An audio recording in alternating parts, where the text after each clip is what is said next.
Shalom adik-adik, selamat bergabung dalam ibadah sekolah minggu Gereja Parapah, Resort GKE Palangkaraya Tengah. Selamat pagi, selamat hari minggu adik-adik semua. Apa kabarnya pagi hari ini? Luar biasa, fantastis, yes, yes, yes. Pagi hari ini kita akan bersama-sama bersukacita. Kita akan bersama-sama memuji Tuhan dan mendengarkan firman Tuhan dari dalam Alkitab. Kakak-kakak guru sekolah hari Minggu Gereja Parapah hari ini mendapatkan kesempatan untuk menemani kalian untuk beribadah sekolah minggu. Nah, kakak harap kita tetap semangat ya meskipun lewat ibadah online. Tetapi kita tetap bersyukur karena kita bisa memuji Tuhan. Kakak mau sapa dulu ya, apakah adik-adik kelas kecil, kelas tengah, kelas besar sudah siap ya untuk memuji dan memuliakan nama Tuhan? Nah, pada pagi ini kita ingin mengingatkan kebaikan Tuhan di dalam hidup kita. Nah, adik-adikku yang ada di rumah, kakak mau undang kalian untuk berdiri. Kita mau membuka ibadah kita dengan satu lagu pujian. Tapi kakak mau untuk lagu pujian yang satu ini kita nyanyikan dengan semangat ya. Kita bersukacita kepada Tuhan Yesus selalu bersama kita. Nah, ayo kita nyanyikan lagu dari Kidung Jemaat nomor 340, bait yang pertama sampai bait yang ketiga dengan judul Hai Bangkit Bagi Yesus.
Adik-adikku, mari kita siapkan hati kita yang terbaik untuk Tuhan. Kita mau bersama-sama menyembah Tuhan. Mari kita berdoa. Tuhan Allah yang pengasih yang kami kenal melalui anak-Mu Yesus Kristus, terima kasih buat hari ini. Engkau tetap memberikan kami kehidupan baru, napas baru, dan kesehatan tentunya. Tuhan Yesus, hari ini, hari Minggu, kami anak-anak sekolah minggu duduk manis walaupun melalui ibadah online.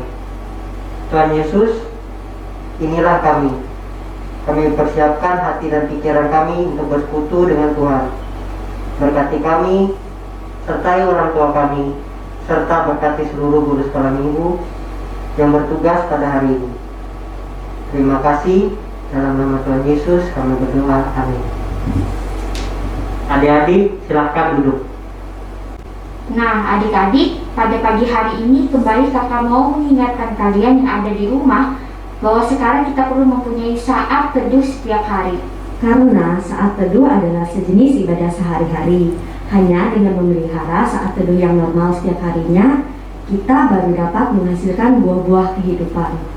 Renungan harian dan membaca firman Tuhan dapat memperkaya kehidupan rohani kita sehari-hari dan membawa kita lebih dekat kepada Tuhan.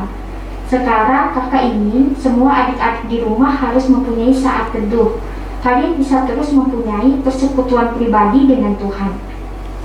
Sebagai nas bacaan dan renungan harian kalian pada pagi hari ini terambil dari 2 Korintus pasal 12 ayat 1 sampai 10. Kakak kasih tema berkat di balik penderitaan dengan ayat hafalan ayat yang ke-9 yang berbunyi demikian. Cukuplah kasih karuniaku bagimu, sebab justru dalam kelemahanlah kuasaku menjadi sempurna.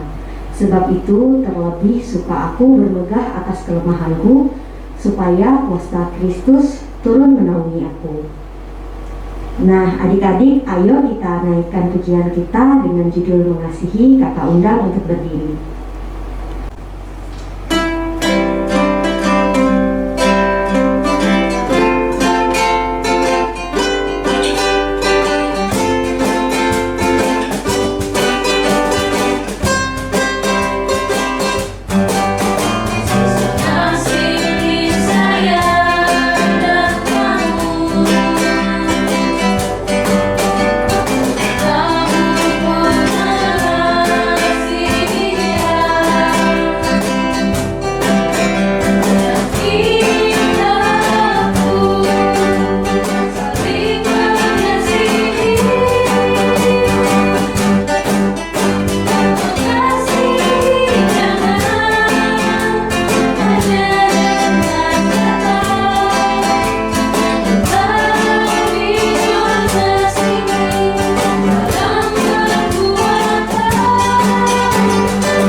Sejak krisis ekonomi global melanda dunia beberapa waktu yang lalu, orang-orang di dunia ini beramai-ramai mencari cara untuk menghemat pengeluaran dan menambah penghasilan. Anehnya, keadaan yang sangat menyolok ini justru nampak di negara-negara barat yang maju seperti Amerika Serikat. Di sana, tua maupun muda, besar maupun kecil, semuanya sama berusaha melakukan penghematan. Mengapa demikian? Sebab diperkirakan krisis keuangan akan terus berlangsung, bahkan semakin buruk sampai waktu yang cukup lama. Kita yang berada di negara Indonesia justru tidak banyak yang menyadari hal ini. Banyak orang yang masih bersikap santai-santai saja menghadapi krisis. Bahkan masih banyak orang yang hidupnya boros tanpa menyadari bahwa nilai uang yang mereka miliki semakin menurun. Lalu bagaimana seharusnya? Jagoan Kristus, jadilah anak yang cerdas dan bijaksana. Masih ingatkah kamu akan kisah Yusuf saat menjadi penguasa di Mesir? Selama masa kelimpahan 7 tahun, ia menimbun gandum untuk digunakan untuk 7 tahun krisis kelaparan kelak. Hikmat Yusuf ini membuat ia bisa menyelamatkan banyak nyawa dari kelaparan yang semakin menghebat. Sikap inilah yang patut kita tiru. Daripada kita memboroskan milik kita, Lebih baik kita mau belajar berhemat. Kurangilah keinginanmu untuk membeli ini dan itu. Terutama bila hal itu tidak terlalu perlu. Lebih baik papa dan mama menabung untuk dana sekolahmu kelak daripada dibelikan terlalu banyak mainan untukmu sekarang. Rajinlah menabung dan kurangilah belanja atau rekreasi yang mahal. Biasakan makan di rumah daripada jajan. Jangan hanya berpikir untuk hal ini, namun rencanakanlah masa depanmu. Di sana, ia memboroskan harta miliknya itu dengan hidup berfoya-foya. Setelah dihabiskannya semuanya, timbullah bencana kelaparan di dalam negeri itu, dan ia pun mulai melarat. Diambil dari Lukas pasal 15 ayat 13-14. Sekarang adik-adik, sebelum kita membaca Alkitab, kembali kita naikkan pujian kita yang berjudul Mujizat Itu Nyata.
Sebelum kita bersama-sama membaca Alkitab, marilah kita berdoa.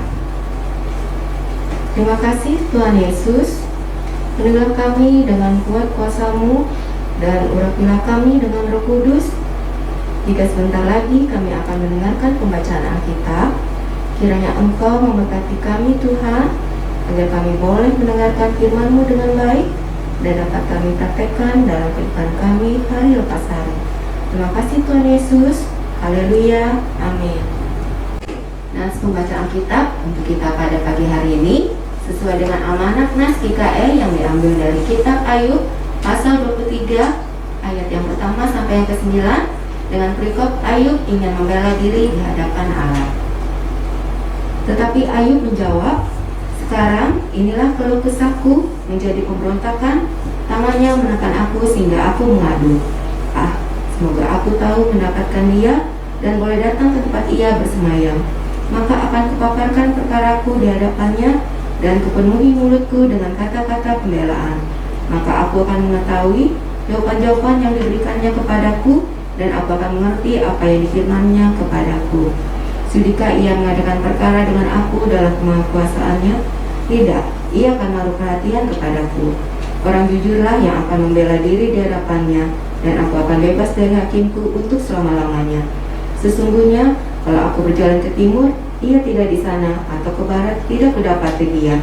Di utara aku cari dia, ia tidak tampak. Aku berpaling ke selatan, aku tidak melihat dia." Demikianlah pembacaan Alkitab kita pada pagi hari ini. Setiap orang yang mendengar perkataanku ini dan melakukannya, ia sama dengan orang yang bijaksana yang mendirikan rumahnya di atas batu. Matius 7 ayat 24. Adik-adikku jagoan Kristus, hati dan pikiran merupakan bagian dari tubuh manusia yang tidak terlihat mata. tetapi sangat mempengaruhi kehidupan kita, terutama jasmani kita. Karena itu, kebenaran yang harus kita yakini, keadaan batin kita. Mempengaruhi keadaan jasmani kita, inilah cara kerja Tuhan dari dalam keluar, artinya Dia memulihkan dalam hati kita terlebih dahulu, baru setelah itu sukacita tercermin pada wajah kita.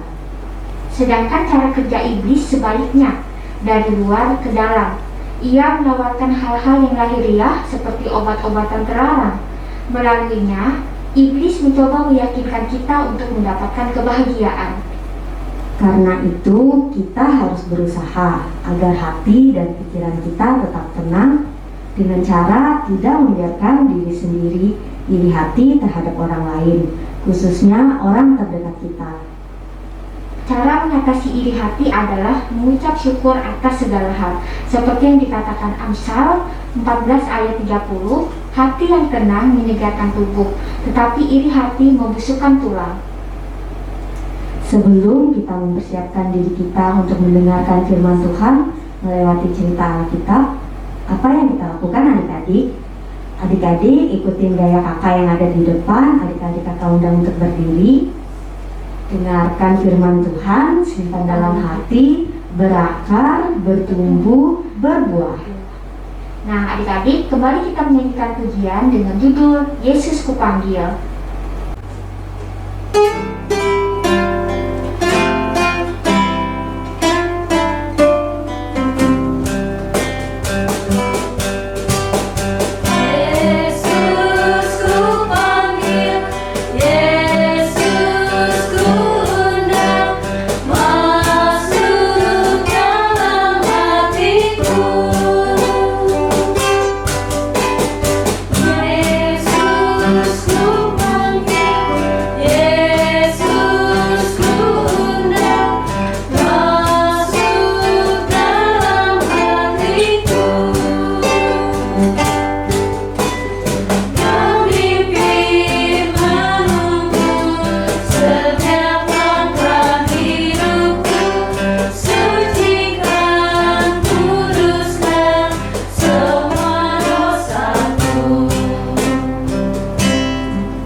Adik-adikku, sebelum kita mendengarkan firman Tuhan pada pagi hari ini, marilah kita berdoa.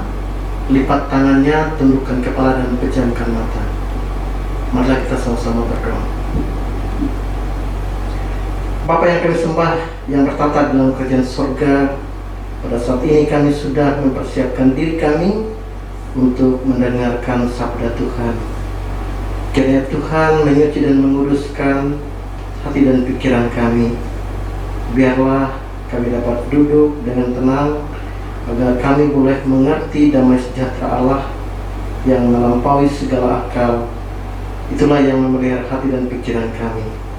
Dalam nama Tuhan Yesus Kristus kami sudah berdoa dan mengucap syukur. Amin.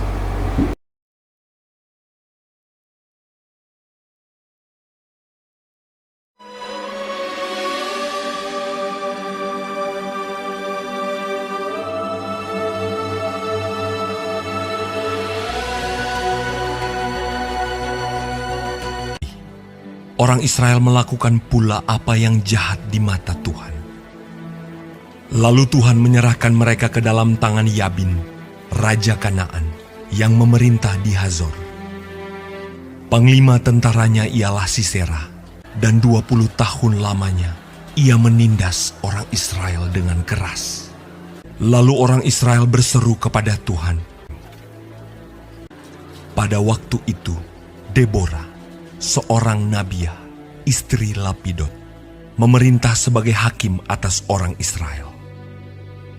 Ia biasa duduk di bawah pohon korma Deborah, antara Rama dan Betel, di pegunungan Efraim, dan orang Israel menghadap dia untuk berhakim kepadanya. Ia menyuruh memanggil Barak bin Abinoam dari Kades di daerah Naftali, lalu berkata kepadanya, "Bukankah Tuhan Allah Israel memerintahkan demikian? Majulah, bergeraklah menuju Gunung Tabor dengan membawa 10.000 orang Bani Naftali dan Bani Zebulun bersama-sama dengan engkau." Jawab Barak kepada Deborah, "Jika engkau turut maju, aku pun maju. Tetapi jika engkau tidak turut maju, aku pun tidak maju." kata Deborah. "Baik, aku turut." Barak mengerahkan suku Zebulon dan suku Naftali ke Kedes. Maka 10.000 orang maju mengikuti dia. Juga Deborah maju bersama-sama dengan dia. Setelah dikabarkan kepada Sisera, dikerahkannyalah segala keretanya, 900 kereta besi, dan seluruh rakyat yang bersama-sama dengan dia. "Bersiaplah, sebab inilah harinya Tuhan menyerahkan Sisera ke dalam tanganmu. Bukankah Tuhan telah maju di depan engkau?" Lalu turunlah Barak dari Gunung Tabor, dan Tuhan mengacaukan Sisera serta segala keretanya. Dan seluruh tentara Sisera tewas oleh mata pedang, tidak ada seorang pun yang tinggal hidup. Tetapi Sisera dengan berjalan kaki melarikan diri ke kemah Yael, istri Heber, orang Keni itu. "Singgahlah Tuanku, silakan masuk, jangan takut." Berdirilah di depan pintu kemah. Dan apabila ada orang datang dan bertanya kepadamu, "Ada orang di sini?" maka jawablah, "Tidak ada." Lalu singgahlah ia ke dalam kemah perempuan itu, dan perempuan itu menutupi dia dengan selimut, sebab ia telah tidur nyenyak karena lelahnya.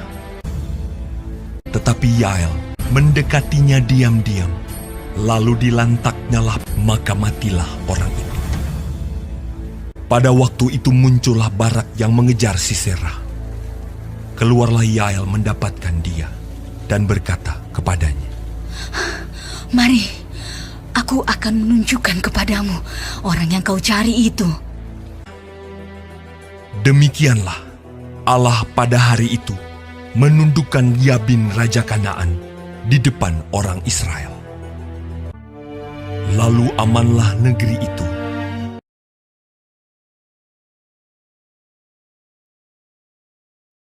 Adik-adik, melalui cerita animasi tadi kita melihat bagaimana Deborah sangat berpengaruh pada waktu itu.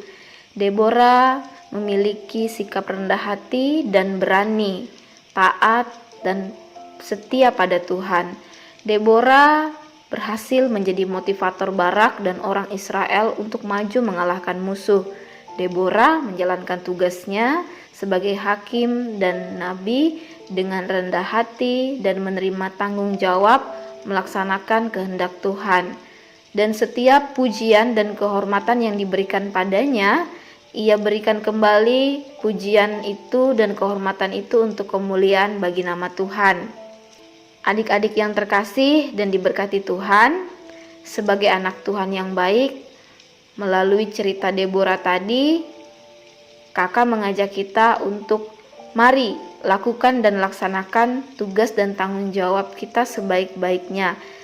Ketika tugas dan tanggung jawab itu sudah dipercayakan bagi kita, maka kita harus melakukannya sebaik mungkin.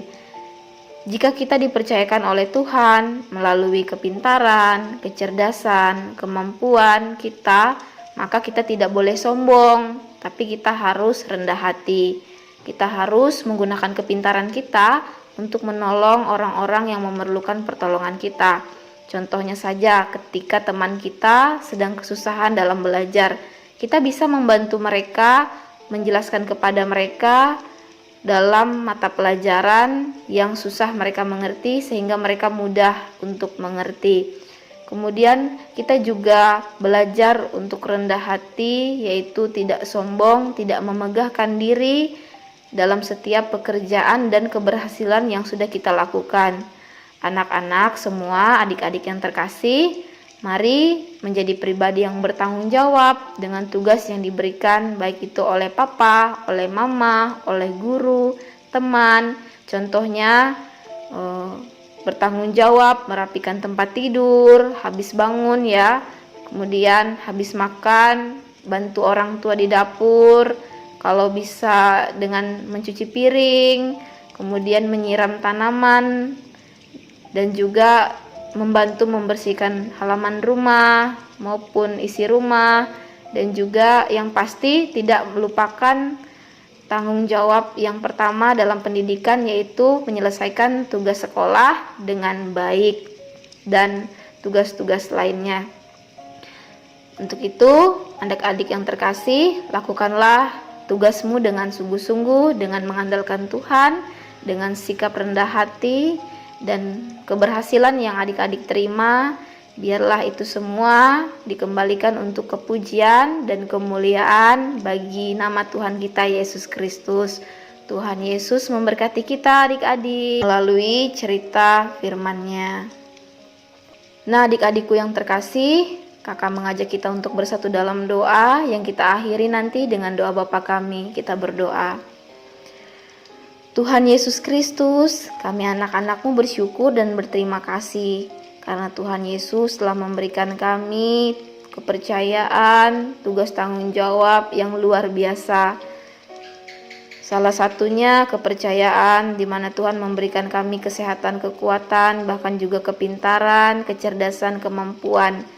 Biarlah segala sesuatu yang Tuhan berikan bagi kami dapat pergunakan untuk menjadi berkat, untuk menolong orang-orang di sekitar kami yang membutuhkan pertolongan kami, sehingga nama Tuhan semakin dipermuliakan. Kami juga percaya Tuhan, biarlah Engkau yang memampukan setiap anak-anak-Mu dalam kepercayaan yang Tuhan berikan dalam kehidupan setiap anak-anak-Mu, di mana mereka dimampukan untuk menjadi anak-anak yang baik, yang dapat melakukan hal-hal yang baik di tengah-tengah dunia ini, sehingga orang-orang merasa diberkati, bahkan terlebih nama Tuhan yang dipermuliakan. Ajarkan setiap kami juga ya Tuhan, anak-anak-Mu, untuk segala sesuatu yang kami lakukan, biarlah itu didasari dengan sikap yang rendah hati dan sikap di mana semua yang kami lakukan semuanya hanya untuk kemuliaan bagi nama-Mu. Terima kasih Tuhan, inilah doa kami yang kami akhiri dengan doa yang Tuhan ajarkan kepada para murid-Mu demikian. Bapa kami yang ada di sorga, dikuduskanlah nama-Mu, datanglah kerajaan-Mu, jadilah kehendak-Mu di bumi seperti di sorga. Berikanlah kami pada hari ini makanan kami yang secukupnya, dan ampunilah kami akan kesalahan kami, seperti kami juga mengampuni orang yang bersalah kepada kami. Dan janganlah membawa kami ke dalam pencobaan, tapi lepaskanlah kami daripada yang jahat, karena Engkau yang punya kerajaan, dan kuasa, dan kemuliaan sampai selama-lamanya. Amin.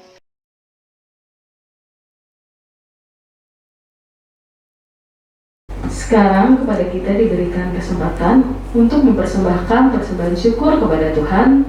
Dengarlah firman tentang persembahan dan terambil dari Kisah Para Rasul pasal 20 ayat yang ke-35 dan bunyi demikian, dalam segala sesuatu telah kuberikan contoh kepada kamu bahwa dengan bekerja demikian kita harus membantu orang-orang yang lemah dan harus mengingat perkataan Tuhan Yesus, sebab Ia sendiri telah mengatakan adalah lebih berbahagia memberi daripada menerima. Adik-adik, sebelum kita mengumpulkan persembahan, marilah kita berdoa.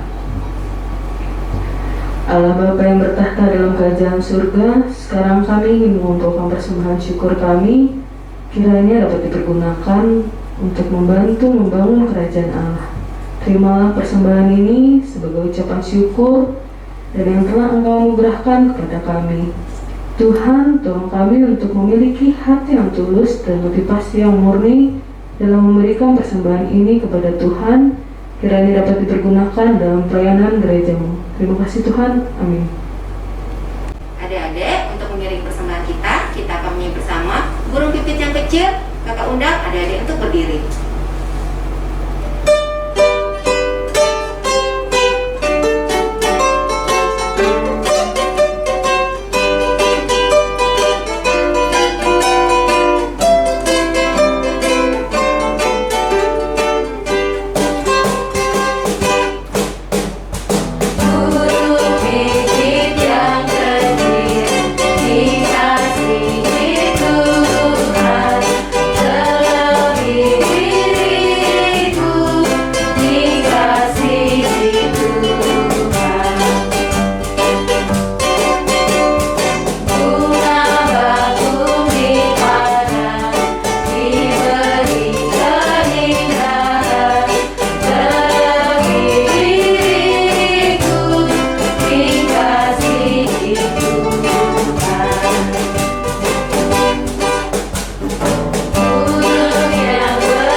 Adik-adik disilakan untuk duduk.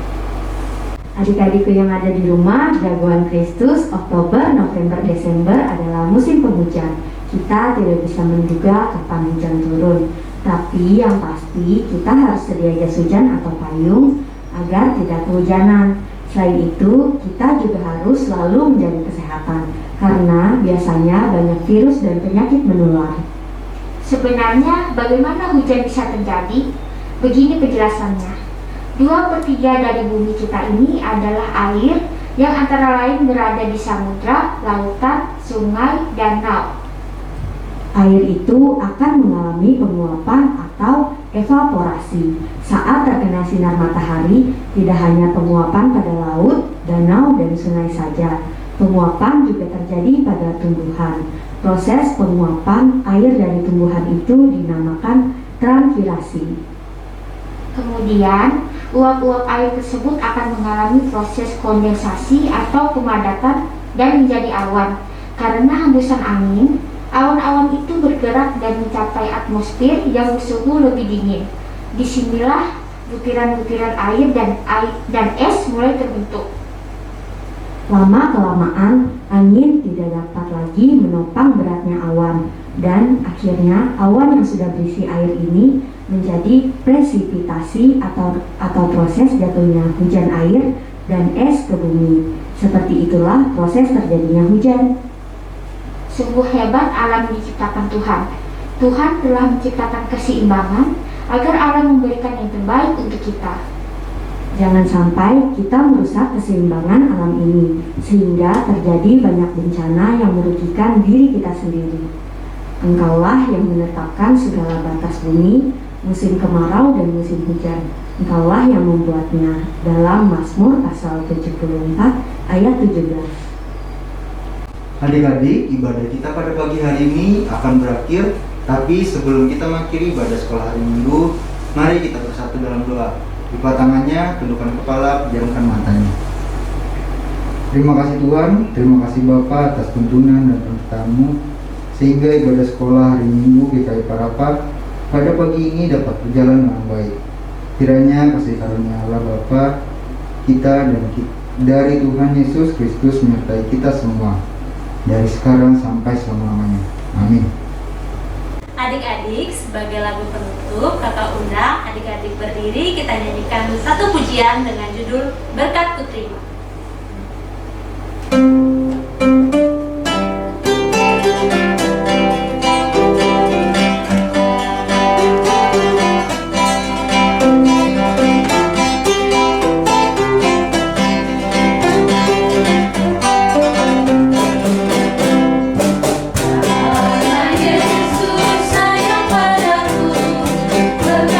Terima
adik-adik yang ada di rumah untuk selalu menetapkan protokol kesehatan, yaitu 3M. Yang pertama, menggunakan masker. Yang kedua, mencuci tangan dengan sabun di air mengalir. Dan yang ketiga, menjaga jarak. Demikianlah ibadah sekolah hari Minggu Jemaat GKI Parapah, Resort Palangkaraya Tengah. Semoga menjadi berkat bagi kita semua. Tuhan Yesus Kristus memberkati. Sampai jumpa minggu depan.